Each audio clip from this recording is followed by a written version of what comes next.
All right, good morning, everyone, and welcome to our weekly virtual coffee mastermind. My name is Debbie Morrow, for those of you who haven't met me before, and I founded the Real Estate Agent Referral Network and Marketing Tips Facebook group. We are now at about 240,000 members. And I know that's crazy, right, Gus?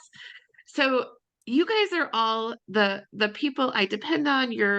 You're here every week, and I so appreciate your activity in the group.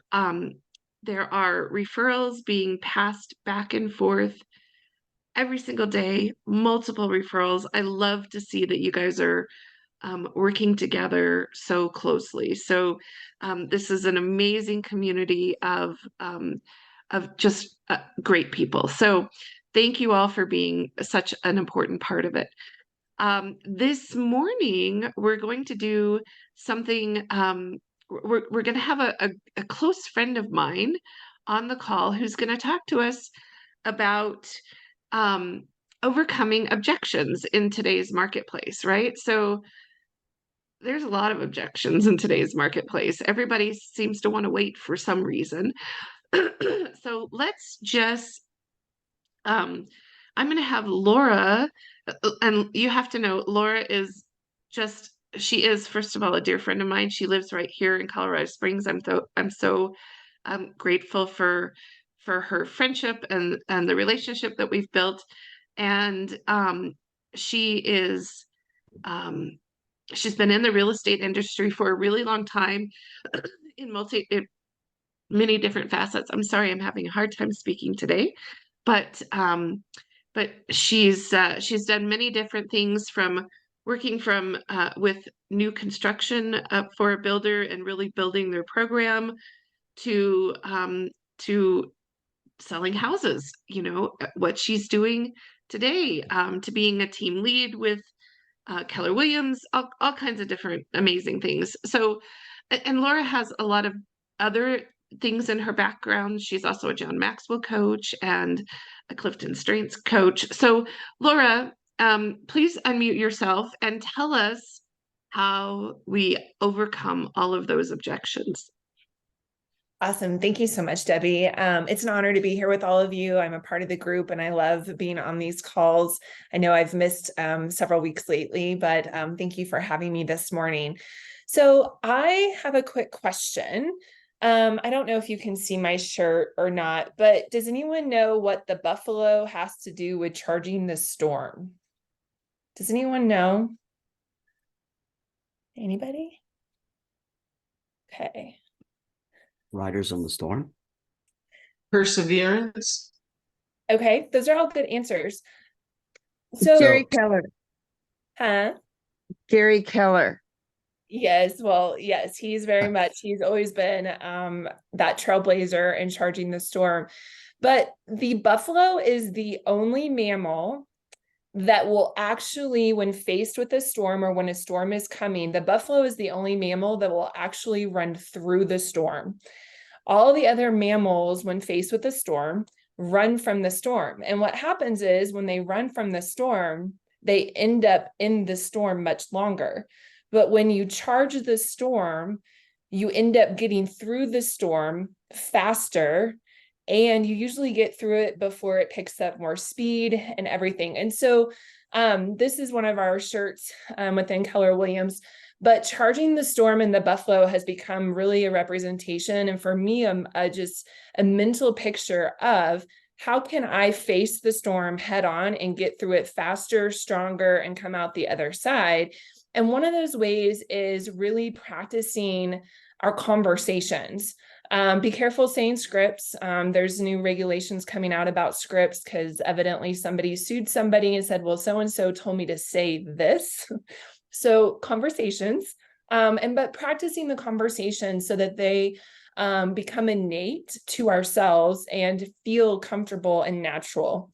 And so that's one of the ways in this market, in any market, is how can you face that storm and move through it? And so if we practice our conversations, if we know and can work on really being able to know and pivot when we're faced with objections, but also to find out and ask more questions. It can really help us get through the other side and thrive in a market that has shifted. And I have heard a lot of people say this is really hard. And I will encourage everyone, we're not going to get into limiting beliefs or affirmations today, but really be careful about what you're saying about the market, because whatever you're saying about the market is what other people are going to start. You're going to attract more people who say this market is really hard. So we're not going to get into that today, but a little bit, just because it comes down to our conversations. So what is, I'd love to see in the chat, what are some of the objections that you're having a hard time getting overcoming with your either buyer or seller prospects and clients? Yep, interest rates. Interest rates. Okay, awesome. Anybody else? Wanting to wait until next year, waiting until the rates go down. Okay, awesome. Very cool. Insurance, kids in school, multiple offers, getting out bid, going to wait. Okay. All right. Market about to crash. Okay. All right. So we're going to start, and Debbie or Peggy, if you want to help me with some of the other ones, but let's start with interest rates. And does somebody want to role play with me, or Debbie, would you like to role play with me? I would be happy to if you don't have any other volunteers. Oh, Gus is volunteering. I'm a great role play partner. I'll go. All right, awesome. So Gus, real fast, we're going to start here in a minute. But also what I want to encourage everyone, and I'll recap this at the end, is that there's a couple of key things when thinking about objections and keeping our mindset on the right track about objections. Objections is not someone saying no to you. It's saying that they have a concern or a question that hasn't been resolved for them. So if somebody had an objection and they didn't want to work with you, guess what? You wouldn't hear from them. They wouldn't object. They would just say, I'm not interested. But because they have an objection and they're actually expressing it to you, it means they're interested in working with you. They just need you to solve that problem or help them resolve a concern or a fear, because a confused mind or a mind that has a concern or a worry will say no, but they're looking for you to solve it for them. So keep that in mind because I know some people can, and I've had clients that I've coached where they're like, oh, but they objected, and they have all this anxiety around objections. And it's really just someone saying, hey, I need you to answer this for me, and I need you to fix it or resolve it or help clear up the confusion. So those are a couple of key things to remember. And then the other thing is really make sure that no matter what the objection is, acknowledge what they're saying so that they know that you're hearing them and listening to them and saying, you know what, I can understand why you might think that. Or I acknowledge that that's how you feel. You know what? I hear you. Could you tell me a little bit more about? And so keeping those in mind as we are working through objections. All right.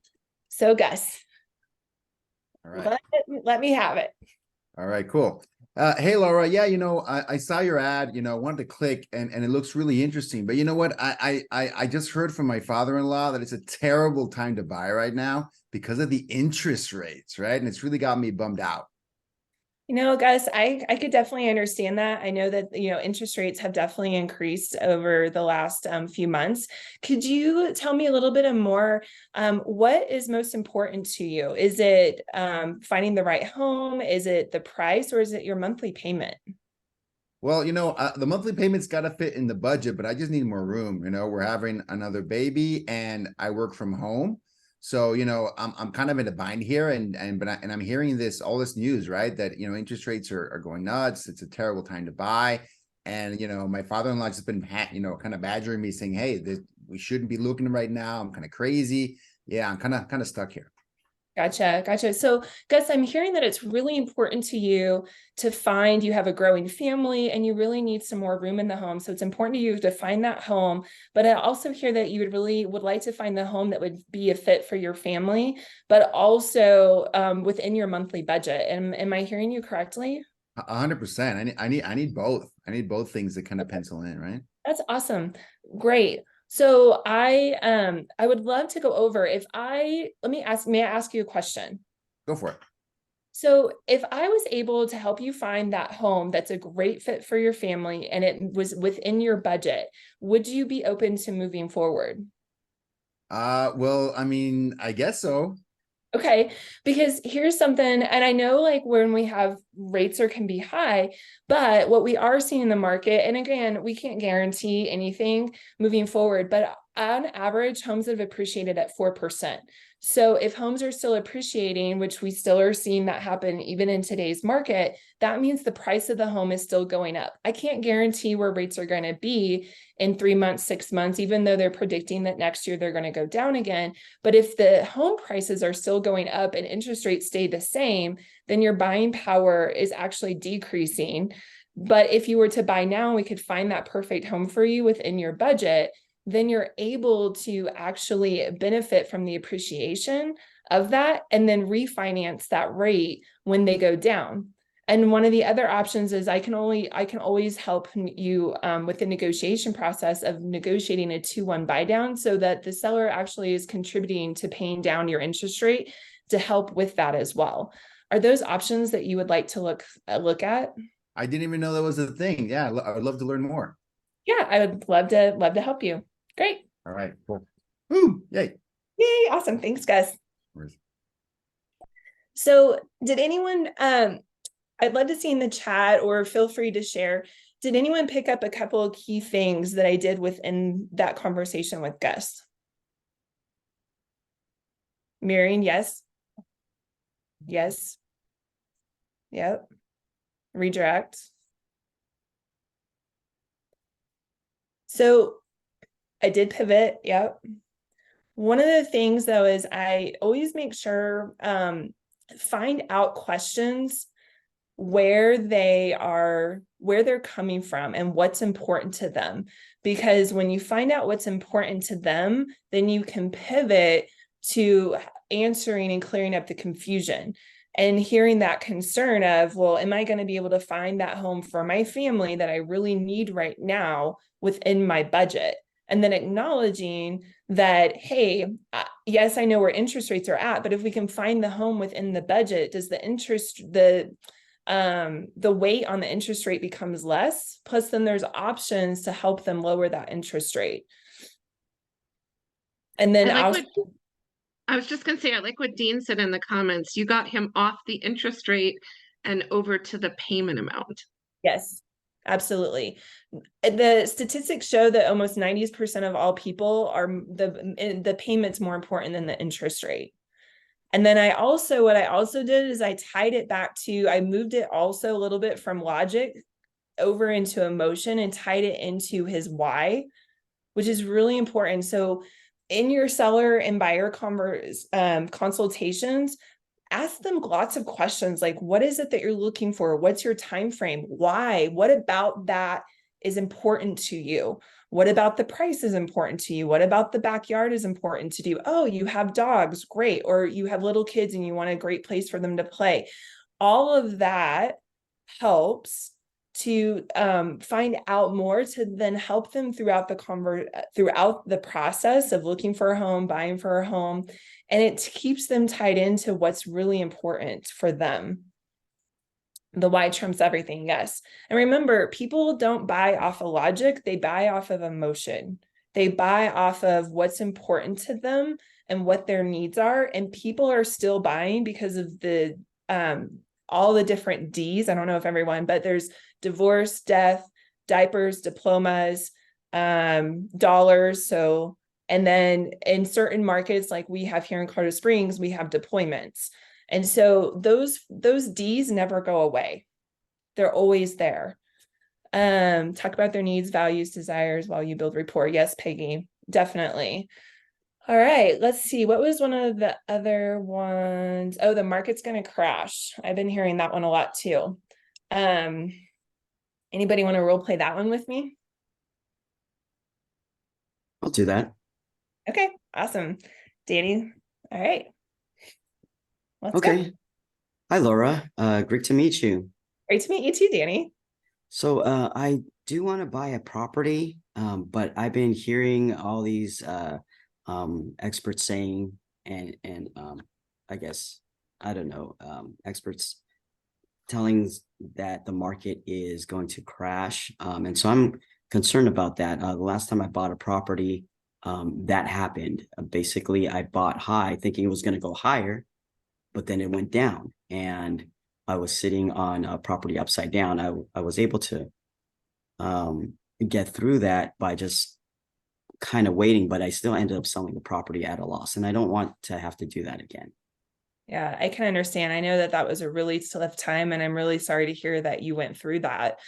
Could you tell me, Danny, a little bit about, do you remember what was going on in the market back then when the crash happened in 2008? I don't really understand how that market was going. It's just prices were going higher and higher and higher, and I was afraid of missing out. So I jumped in, and I know there was a lot of loans that they were doing the what do they call it? Adjustable rate mortgages. Yes. And so I got in because the rate was lower, but then I had to try to find a loan to adjust into a fixed rate loan. But because I was upside down, I couldn't until like the last possible moment. Right. So what I'm hearing is that you see the value in real estate, and you see the value of building a real estate portfolio, or even buying your own personal home, but you're really scared about not wanting to be upside down again and losing a property like you did before. Yes, absolutely. Yeah. And I can absolutely understand that. What happened in 2008 was very unfortunate. And as you just said, there were a lot of loans. I was actually in the mortgage business prior to getting licensed in April of 2007 in Kansas and Missouri, because I used to live in Kansas City. And it was a tough time. There was a lot of loans. There was loans that were being given that were over 100%. So there was 115, 110% LTV loans happening, pay option arms, adjustable rates. So there were a lot of different factors. May I have your permission to share a couple of details about the market then and the market now, so that I can help you kind of go over some numbers so you could see some of the differences? Would that be a benefit to you? Sure. That sounds good. Awesome. So, and normally I have a chart that I can show people that if they're open to it. Side note there. So in 2008, we had the second largest amount of inventory that we'd ever had in our history of our country. So we had a surplus of inventory, and we had the second lowest number of first-time home buyers entering the market. So at that point in time, in addition to all the other factors that were happening, is we didn't have enough buyers and we had too much inventory. Now in today's market, despite where the rates are at or any of that, we have almost the exact inverse. We have one of the second lowest inventories that we've had in the history of this country, and we have one of the second largest number of home buyers moving into the market. So now we have a surplus of buyers, and we don't have enough inventory to help support those buyers. And so that's a huge difference between the market. Also, loan guidelines really locked in and shortened and tightened up. So we don't have those pay option arms. We don't have the stated income loans. We don't have the mortgage companies aren't giving 115%, 110% loan to value. So that's where there's a lot of different shifts in that. Now, I can tell you all the different conferences I'm going through are predicting that rates will drop again. And we're still seeing homes appreciating right now, as when the market started to crash, then prices were dropping a lot and significantly. But they do predict rates going down again. And then what they're predicting is that when that happens, and that sweet spot is 4.99%, is that we're going to see an influx of buyers, and we may see an even greater appreciation and higher demand than what we saw in this last market that we just shifted from.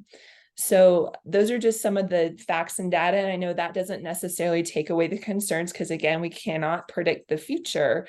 That said, historically, real estate has been one of the number one asset to protect against inflation and to build wealth passively.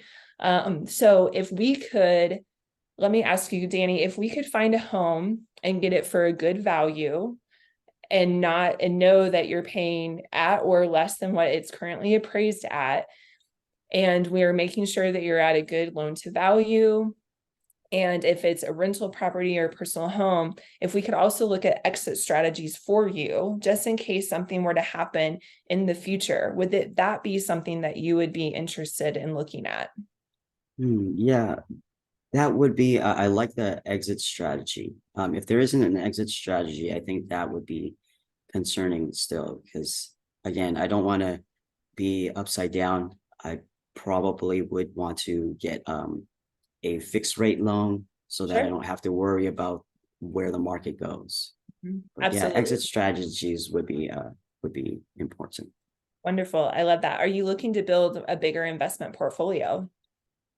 Yes, I'd like to actually get something that cash flows as well, on top of, because the industry, this market is tough, and both my wife and I have gotten pay cuts, and so having something where I'm not trading time for money, where I'm getting some passive income, where I know each month I'm going to get that much, that'd be ideal.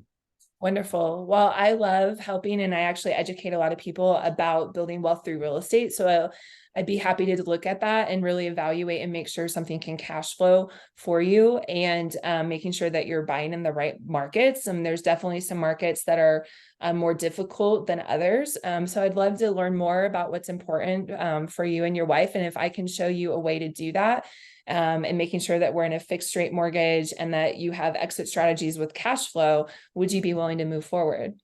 Yes, definitely. Awesome. Great. So thank you. Woohoo!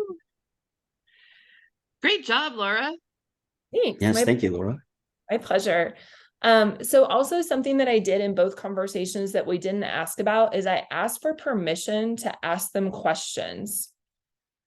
And that's also really important, because then you're getting their permission to really be able to go at a deeper level, which now you're starting to get their buy-in, but it also shows that you're willing to listen to them at a deeper level.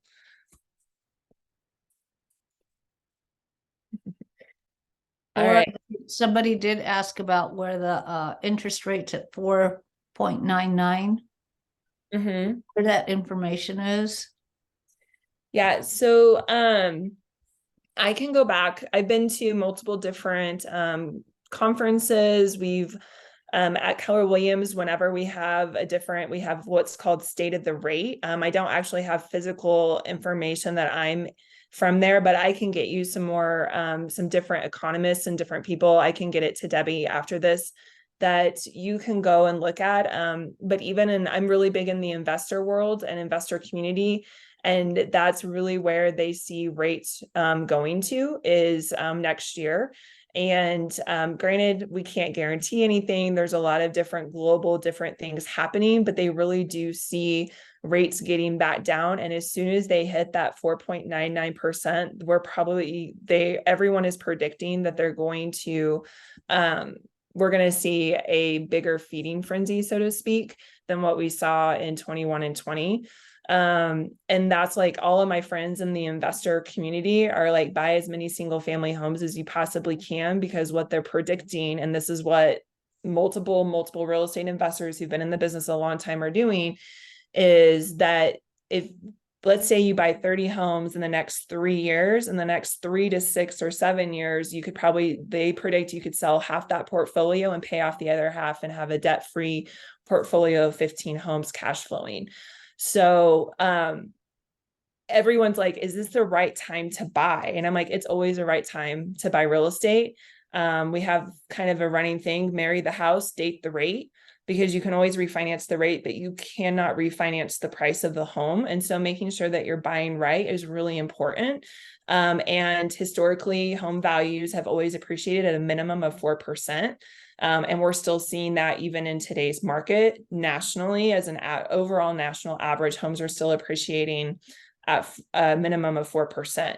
So, you know, if homes are appreciating in the minimum of 4%, if they've increased even just a little bit in the next 3 months and the rates are the same, you just lost buying power. The other thing that I didn't do with Gus is also sometimes I will say, you know, would you be open to a cost of waiting analysis? And this is where to build, like with Danny, build really strong lender partner relationships and say, hey, Danny, could you please help me do a cost of waiting analysis for this home buyer so that they can see, because some people need to see the numbers on paper. If I buy now, where's that? But if I wait 6 months, what's it going to cost me? Or if I wait a year, what is it going to cost me to wait to do that? And that's really important. And it has, I've gotten several buyers moved off of the fence by looking at that and seeing that it's actually going to cost them a significant amount by waiting.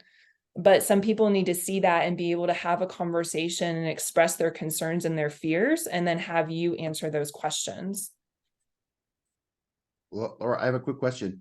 Sure. To address the timing the market objection, and the, you know, because, you know, for me that objection is fundamentally about, hey, you know, can I buy? I want to buy one day after the crash. I don't want to buy, you know, one day before. So why don't we just wait for it to crash and then I'll buy that day, right? So it's you get different angles on that objections. It's all timing the market objection. And the funny thing is, you can always have that objection. If the market's going up, I want to wait till it goes down. If it's going down, I want to wait till that date starts going up. I want to buy that.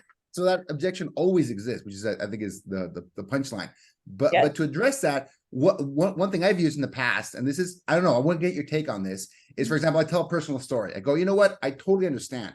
I bought a home, you know, the true story. I bought a home in January 2008, right?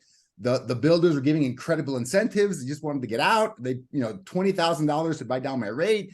And it was like amazing. Oh my God, this is the best deal ever, right? And then, you know, a year later, or a year and a half later, I was underwater, right? And I'm like, oh, okay, well, that kind of sucks. And I loved my home. I absolutely adored the home that I got, and I thought it was an amazing value. And, you know, 5 years later, I sold it at a huge gain, right? A huge, tremendous gain. And cash on cash, it wasn't even close, right? So I tell that story to tell them, are you going to move in the next year, right? In the next 3 years? Then who cares what's going to happen in the short term, right? Because like you said, 4% doesn't mean 4% year over year, no matter what. It means 4% in the aggregate, right? You're going to make money by owning real estate in the US, you know, kind of, you know, no matter what, right? Unless you're trying to, are you going to flip this home, Mr. Lead? Okay, if you're not going to flip, that's risky. In the short term, that's very risky. If you're not a flipper, what are we even talking about here, right? Real estate's the best investment you can get into. Do you think that's risky? What do you think about bringing a personal story like that, saying, who cares what happens in the short term? Because if you look at it long term, most people live in their home minimum 5-7 years. It kind of doesn't matter what happens in the short term. What do you think about that? So I like that. I think it also depends on who you're talking to. So different people have different ways that they're buying. And so someone who's really high in nurturer, meaning very much about relationships, a story is really going to bring them in and help them move off the fence. And that's another piece. Like, we could do a whole longer training, and maybe Debbie, we could set that up, really going in depth, because there's a lot of other nuances with this that I try and pick up on. If someone is very much about data and facts, I'm not going to so much bring up the personal stories. I'm really going to talk about the data and the facts. If I have a couple and they're a hybrid, like one's very much about data, facts, systems, processes, and the other one's about relationships, I'm going to mix the conversation.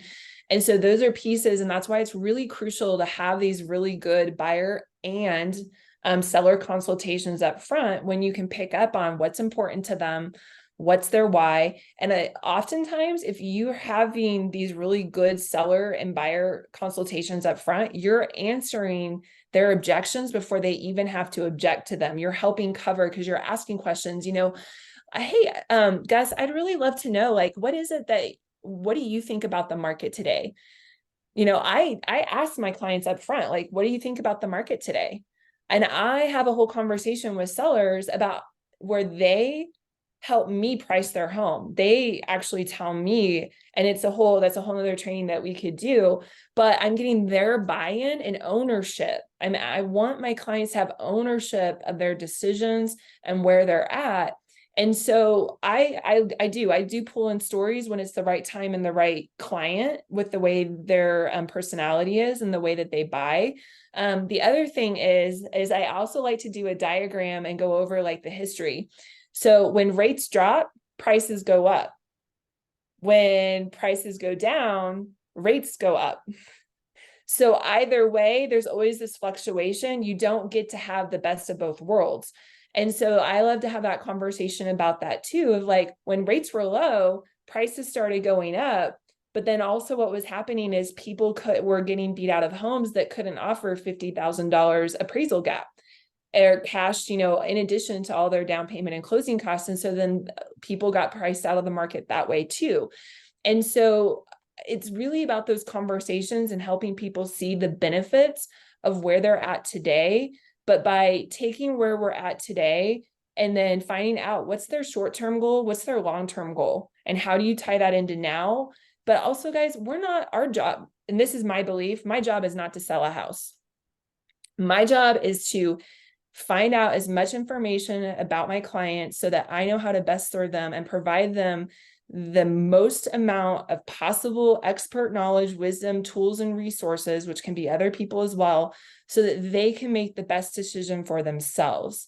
My job is to then help them navigate through that and advocate for them to get the best home at the best price, or to help them build their investment portfolio. That's my job. My job is to educate, advocate, and be a fiduciary. It's not to sell a home. The selling the home is what comes from the process.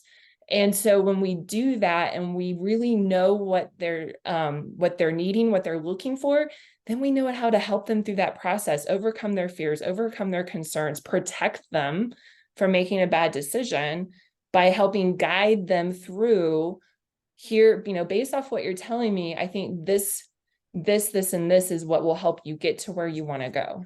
We're supposed to be guides. Excellent. It looks like we have 2 questions, so we'll do those and then go into our breakout rooms. Peggy, what's your question? It's just more a comment that certain things happen in areas that make the area more valuable, like in Colorado Springs, where you are, there's a new amphitheater coming in, for instance. They're building one in Oklahoma City that's 12,000 seats plus restaurants plus. So things like that add value. So it makes it a more desirable place to come. And Laura, in the chat, you have lots and lots of compliments. And then somebody also wants to do a meet with you. Okay. Well, thank you, Peggy. And thank you, everybody. I'll read through and I will answer questions. I know I did see someone ask about the Ds. And so I'll put that in the chat so everyone has it. And then I know Debbie, you said we had some other questions too. Yeah, actually, Rose has her hand up too. So Rose. Yes. Thank you, everyone, and great information. Great morning. You were spot on. I was just gonna speak to one of the comments. Like the market is a seesaw. I always tell my clients that the market is a seesaw. When rates are low, prices are up, and competition is up. So I like to remind them that, hey, rates are higher, but guess what? You're also ahead of the market. So I call it the buy and refinance market. It's like the buy and refi. That's what I call it, right? So you buy to get into a home.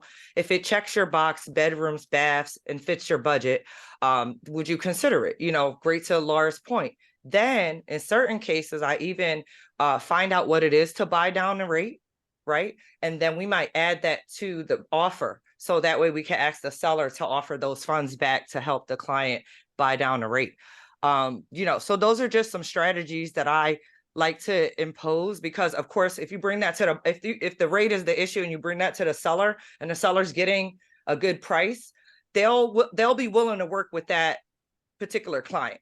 Mm-hmm. So that's right to what your point was with advocacy, right? If the people love the house and it's a couple $100 or it's the payment, that's a great way to ask the seller to help out with closing costs, or, you know, we could call it the buy down, but you get where I'm saying, right? So you got to be creative and like Laura's point, advocate for the client, because it's never, and this is what I tell my client, it may not ever be a perfect fit, but it's always the perfect sacrifice, because now you're not paying rent, which is 100% interest if you really look at it, right? Because you're not gaining any tangible in return, right? You're not buying anything of a solid asset in return. So I just wanted to add that. Thank you so much. Great information, and have a great day. Back over to you, Debbie.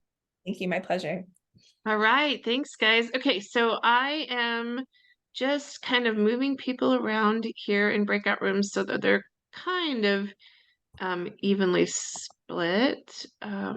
Okay, it looks like we are good now. So I'm going to open all of the rooms. Everybody go to your room and talk about objections.